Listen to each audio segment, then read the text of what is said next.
In this video, we'll be going over 10 of the best Floodgates in Yu-Gi-Oh! Floodgates, of course, are cards which prevent your opponent from playing the game in some way. And at number 10, we have Anti-Spell Fragrance. This is a continuous trap card, which simply has the effect that both players must set their spell cards before they're allowed to activate them. And also, they cannot activate them until their next turn after setting them. So essentially, it gives the rules for trap cards to spell cards, i.e. having to wait a turn before they can use them. Although, with most spell cards being spell speed 1, they need to wait an additional turn before they can use them, locking them out of spells for 2 full turns, outside of quick play spell cards. And since most trap cards don't see play in the TCG because they're too slow, Anti-Spell Fragrance sees a healthy amount of play for basically making all spell cards too slow to use while it's on the field. There's also the added benefit where pendulum monsters cannot be set in the pendulum zones face down, and they count as spell cards when placed in the pendulum zones at all. So you just straight up cannot place pendulum monsters with Anti-Spell Fragrance on the field. So during the pendulum era, Anti-Spell Fragrance is one of the best floodgates against pendulum decks, because it just completely stopped them from being able to set scales. Although even outside of countering pendulum decks, slowing down your opponent's spell cards for 2 full turns is also ridiculously good. It's basically a soft lock on spell cards, and with how fast the game is, having to wait those additional turns can make your spell cards almost unplayable in your hand. It also has a niche combo potential with other cards, like in the old days where the format was still slow enough where it wasn't that big of a deal, it could be comboed with cards like Dark Simorgh. That way your opponent couldn't set any cards at all, and basically lock them out of playing spell and trap cards, while they had the combo of Dark Simorgh and Anti-Spell Fragrance on the field. And at number 9, we have Summon Limit. This is a continuous trap card which simply has the effect that neither player can summon more than 2 times per turn. And since the average deck loves to special so many times that they're afraid of cards like Nibiru, which punishes you for summoning more than 5 times per turn, should go a long way to show why Summon Limit sees a lot of competitive play. Although generally in control-based decks that don't summon more than 2 times per turn anyway, like Eldritch or Guru Control. But even outside of control decks, it occasionally sees play in just normal decks that don't summon very often anyway. Although its best use is definitely in control-based decks that don't summon more than 2 times per turn on the norm. And at number 8, we have There Can Be Only One.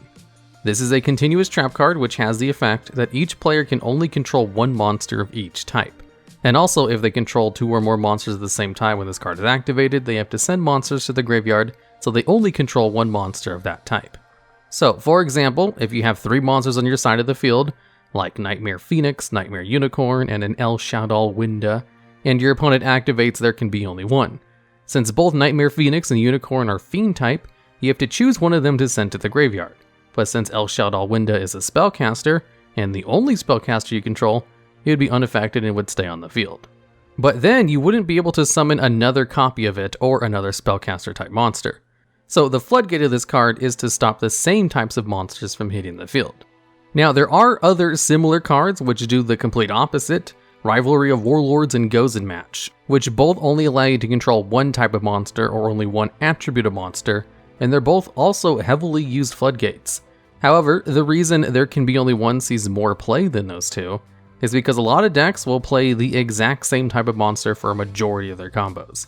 Like Dragon Lynx will play a majority of dragon type monsters, and Infernoble will play a whole bunch of warrior type monsters, etc, etc. Since a lot of modern meta decks play 1 type of monster primarily, There Can Be Only One is just a little bit better than the other 2 types of cards which allow you to play only 1 type of monster.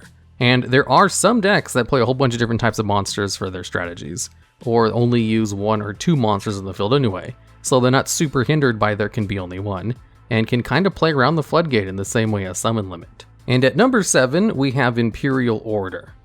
This is a continuous trap card like the previous 3 spots on this list. I do promise there are more than just continuous traps that are floodgates. And what Imperial Order does is just simply negate the effects of all spell cards on the field. Now, unlike Anti-Spell Fragrance, Imperial Order is a full shutdown on all spells, instead of a soft lockdown on spells where they can use them eventually after 2 turns. And this is why Imperial Order was kind of banned for a long time, because that's a really good effect for almost no setup. And it was even better in its original version, because it had an optional maintenance cost, which meant you could activate this card during your opponent's turn to lock them out of spell cards for 1 turn, and then during your turn, you could just choose not to pay the maintenance cost to destroy the card. That way you could use spell cards on your turn no problem. Eventually, they gave the card an errata, where the maintenance cost was no longer optional, so you had to pay 700 life points near each of your standby phases, which meant there's an actual downside to the card now, and if you want to get rid of it, you have to destroy it yourself in some other way with actually losing advantage. And even with the new slight nerf to the card, it's still pretty strong and limited to 1 copy per deck, and can completely win you games against certain decks if you activate it, so it sees a healthy amount of competitive play. And at number 6, we have Macrocosmos and Dimensional Fissure. They're both on the same spot because they both basically do the same thing. Dimensional Fissure is a continuous spell card, where while it's on the field, all monsters are banished instead of being sent to the graveyard. And with Macrocosmos, while it's face up on the field, all cards that are sent to the graveyard are banished instead. And Macrocosmos also has a niche little effect, where when it's activated you can special summon one specific card from your hand or deck, which is almost never used with this card's other effect, but because it has this little extra distinction on it, it technically can be negated by Solemn Warning, even if you don't have an appropriate target to special summon with its effect in your deck. Anyways, cards which prevent other cards from going to the graveyard are actually incredibly good because of how useful the graveyard is. We have cards banned, like that Grass Looks Greener, whose sole purpose is just to send a whole bunch of cards from the deck to the graveyard. So if you have a Floodgate which prevents them from ever hitting the graveyard, that can kind of win you the game alone against a lot of decks. There are way more decks that use the graveyard than solely use spell or trap cards, so having a full lockdown of the graveyard is kind of better than something like Imperial Order, which only locks you out of spell cards.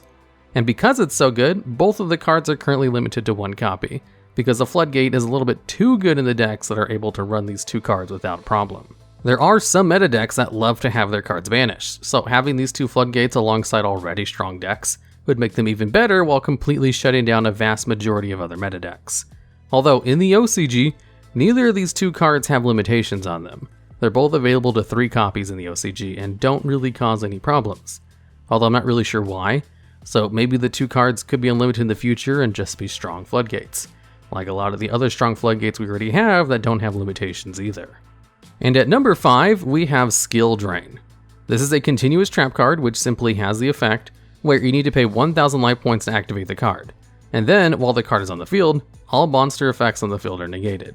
Now, with how monster effect heavy most decks are, having a full lockdown of monster effects can kind of win you the game on its own. Skill Drain is an incredibly powerful card, especially since it only negates the effects of monsters on the field, which means you can play around it by having a majority of the cards activate in other places that are not the field, like the graveyard or hand or banish effects.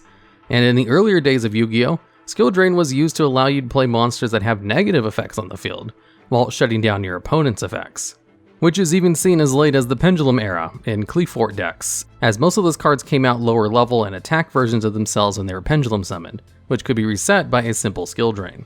Although seeing as the cost for this card was so minor for how powerful the effect was, it eventually got limited to 1 copy, where it stayed at to this day. Except in the OCG, where this card is unlimited for some reason. Now, Skill Drain is kind of the reason I always play spell or trap card removal in decks whenever I play online, because for those of you who don't know, for the first 5 years that I ran this channel, I did nothing but gimmick deck duel replays.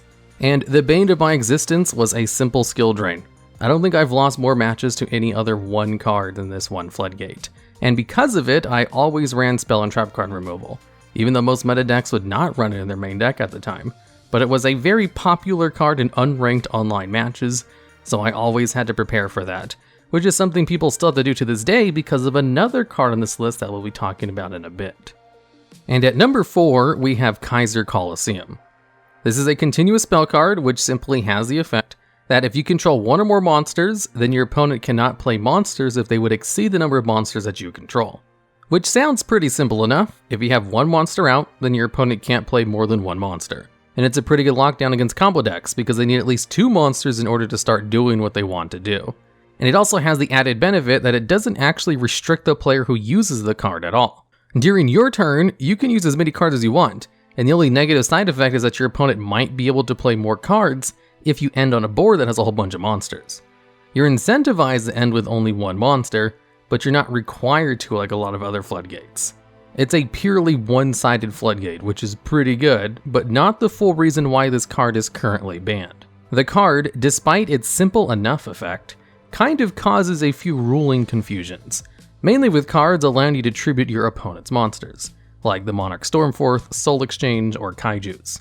If you control Kaiser Colosseum and one monster, and your opponent controls two monsters, and then your opponent activates either the Monarch Stormforth or Soul Exchange, they are allowed to resolve those cards, but they won't be allowed to tribute your monster for its effect. If a tribute summon of a level 5 or 6 monster would only require one tribute, they wouldn't be allowed to do it because that would count as them bringing out a monster exceeding the number of monsters the person who controls Colosseum has.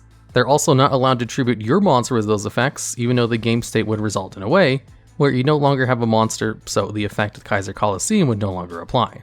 They're also not allowed to tribute the monster of the player who controls Kaiser Colosseum with those effects, even though the game state would result in a way where you no longer have a monster, so the effects of Kaiser Colosseum would no longer apply.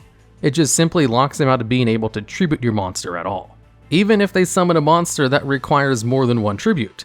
Like if they wanted to summon a monster with 2 tributes, they wouldn't be able to tribute your opponent's monster at all and would have to tribute their 2 monsters instead, even if you use Soul Exchange or the Monarch Stormforth. And when it comes to Kaijus, there's really nightmares of, is your opponent even allowed to summon a Kaiju to the player who controls Kaiser Colosseum, even though the result of the monsters in the field would stay the same?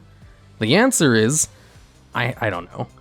It seems you should be able to give a Kaiju to your opponent even if they have Kaiser Colosseum, but I'm pretty sure you're not allowed to do that if you control a monster because of weird technicalities with the way the card works.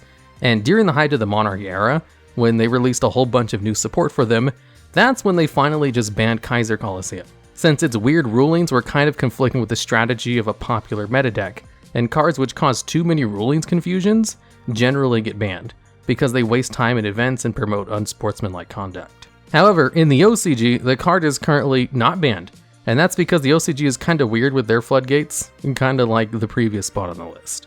And at number 3, we have Mystic Mine. This is a field spell card that, while it's on the field, whichever player controls more monsters than their opponent cannot activate monster effects or declare an attack. So if you simply activate this card during your opponent's turn, with something like Metaverse, and you have no monsters on your side of the field, then if your opponent uses any monsters, they can't use a monster effect for the turn. The card does have a built-in downside where both players control the same number of monsters during the end phase, then the card will destroy itself. And having 0 monsters on the field counts as both players controlling the same amount. So you can stop Mystic Mine by just not summoning any monsters if your opponent controls 0 when they use it. That's why most people just activate it during their opponent's turn after they summon 1 monster, because it's kind of hard to get rid of 1 monster on your side of the field without using monster effects. And this locks out monster effects from everywhere and not just the field like Skill Drain does. Mystic Mine stops hand traps and graveyard effects as well, which strictly makes it a better monster effect lockdown, even if it doesn't negate continuous monster effects in the field like Skill Drain does. It also has the added bonus of preventing cards from attacking, so it's the ultimate stall card as well. Mystic Mine kinda changed the game for stall-based decks, where they just kinda rely on this one card to do everything for them, and then the rest of their strategies are trying to win in some alternative way. Mystic Mine is an incredibly powerful floodgate, so powerful that it's kind of a wonder why the card is still at 3 copies in the TCG. There is no limitations on Mystic Mine currently, except in the OCG strangely enough, where the card is limited to 1 copy per deck. Which is strange because the OCG is more lenient on floodgates than the TCG, except when it comes to Mystic Mine, which is why I said the OCG is kind of weird when it comes to its floodgates. Although it could be limited because they do have Skill Drain and a bunch of other floodgates at 3 copies, and Mystic Mine is stronger than them, so it makes sense to hit this 1 card rather than all those others. This could be entirely wrong though. Like I said, I don't really get some of the choices for the ban list in the OCG, other than the fact that the game is slower but more control oriented over there thanks to Max C being legal. In the TCG, Mystic Mine is great and sees all kinds of play, is definitely a competitive card, and is easily the best floodgate in the game at the moment. And the top 2 cards are only at higher spots for being slightly stronger, and only don't see play because they're both currently banned. And at number 2, we have Vanity's Emptiness. This is a continuous trap card which has the effect that while it's on the field, neither player can special summon monsters.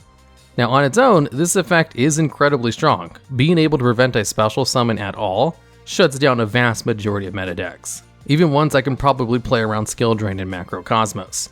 However, Vanity's Emptiness has a built-in downside, where if any of your cards is sent from the field or deck to the graveyard, this card will destroy itself. And just like the pre-errata Imperial order, People used its downside as a benefit, so that they could just activate Vanity's Emptiness during their opponent's turn, and then conveniently destroy the card in any number of ways during their turn, so they could special summon monsters without problem, like simply activating a Terraforming or an Upstart Goblin, since those cards would send themselves to the graveyard immediately after adding a card with their effects.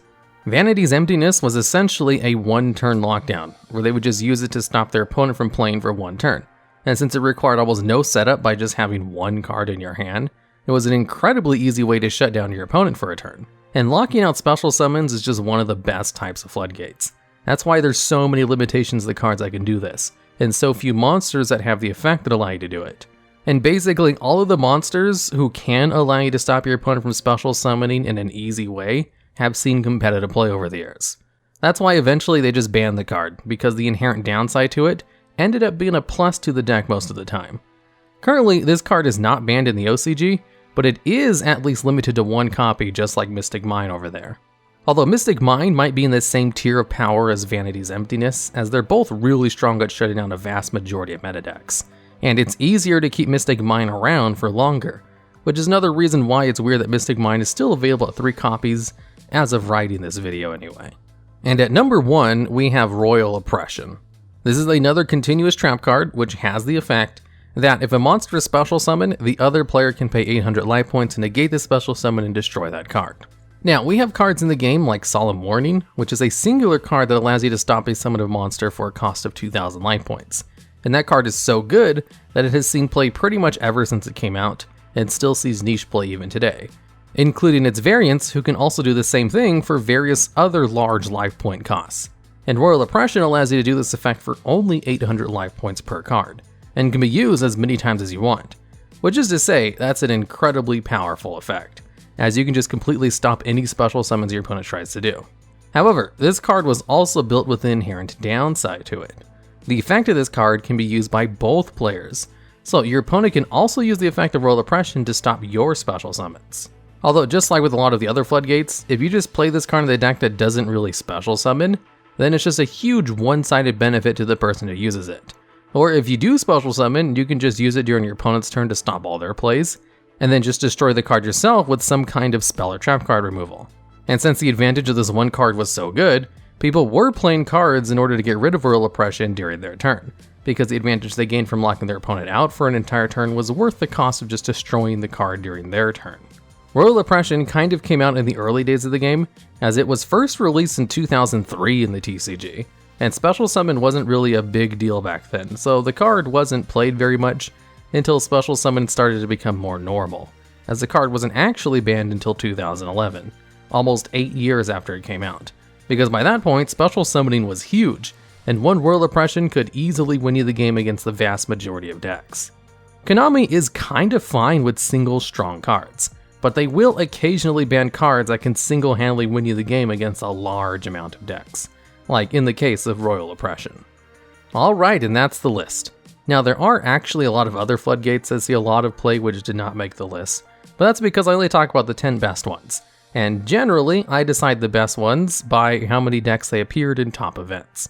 So if you think I missed any other better floodgates, I'd love to hear about them down in the comments, as well as ideas for future videos just like this one. And also, did you know only 32.6% of people who watch these videos are actually subscribed to the channel?